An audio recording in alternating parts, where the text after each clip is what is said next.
All right, today we're diving into one of the most solid and reliable chess openings out there for white, the London system. Seriously, just think of it as your own personal fortress on the chessboard.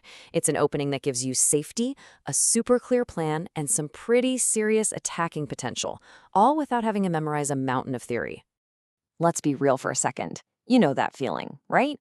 You spend hours and hours cramming dozens of complex opening variations into your head, and then your opponent plays some random move on move 5 that you've never seen before. It is so frustrating.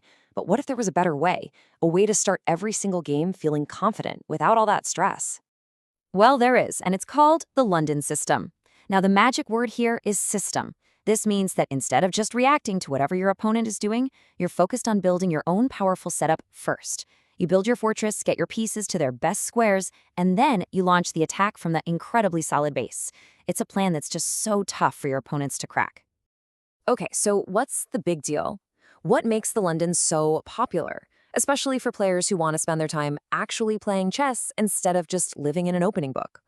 Well, let's get into the good stuff and break down the main advantages. First up, safety.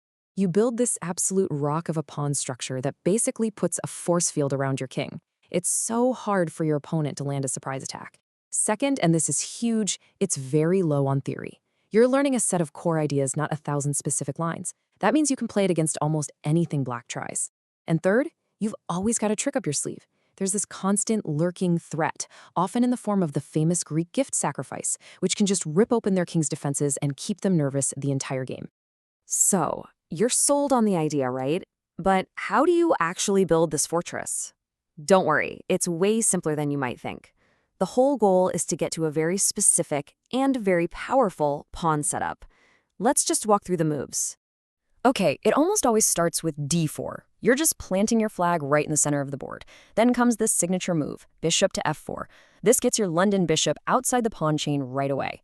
After that, it's all natural, easy development. Knight to f3, pawn to e3 to hold down the fort, and then pawn to c3. And right there, you see it. That c3, d4, e3 pawn triangle. That's the heart of your fortress. It's the foundation for everything else you're about to do. So the foundation is built. Now what? Well, it's time to bring the rest of your army to their perfect posts. In London, every single piece has a clear job to do. Knowing these roles is really the key to playing it well. And what's so cool here is how it all just clicks. It all makes sense. Your light-squared bishop almost always finds a home on d3. Think of it as your sniper, aimed right at black's kingside. Your London bishop on f4 is the iconic piece, controlling key central squares. The knight on f3 is your king's loyal bodyguard, while the other knight on d2 is pure central support. And the queen? She's flexible, hanging out on c2 or b3, ready to either back up a pawn break or cause some trouble on the queen side. All right, the stage is set. Your fortress is secure, your army is in position. So, how do we actually win the game from here? The beauty of the London is that it gives you a few very clear, very powerful battle plans. Let's check out 3 of the most common ones.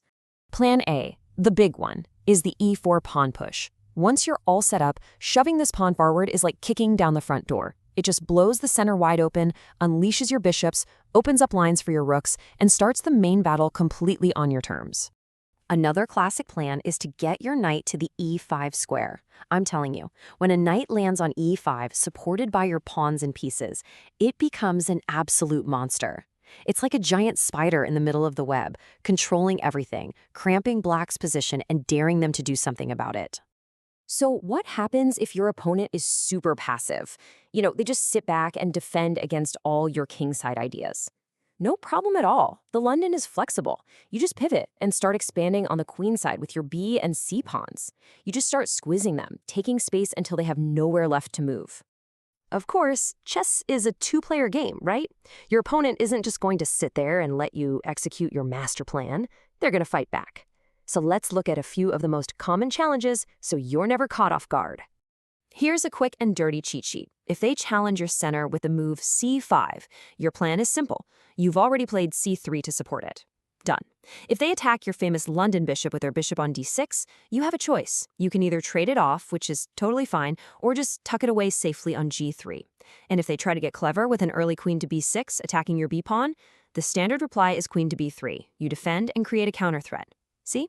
Simple, effective, and easy to remember. So let's bring it all home. What's the bottom line here?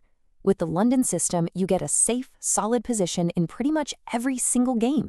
You don't need to be an opening encyclopedia to play it well. It's universal. You can use it against almost any setup black chooses. And maybe most importantly, you're never just sitting back passively. You always have these dangerous attacking ideas just waiting to be unleashed. So look, if you want to spend more time playing chess and less time memorizing it, if you want an opening that's safe, reliable, but still has a serious bite, the London system is absolutely something you should check out. So the only question left is, are you ready to build your fortress?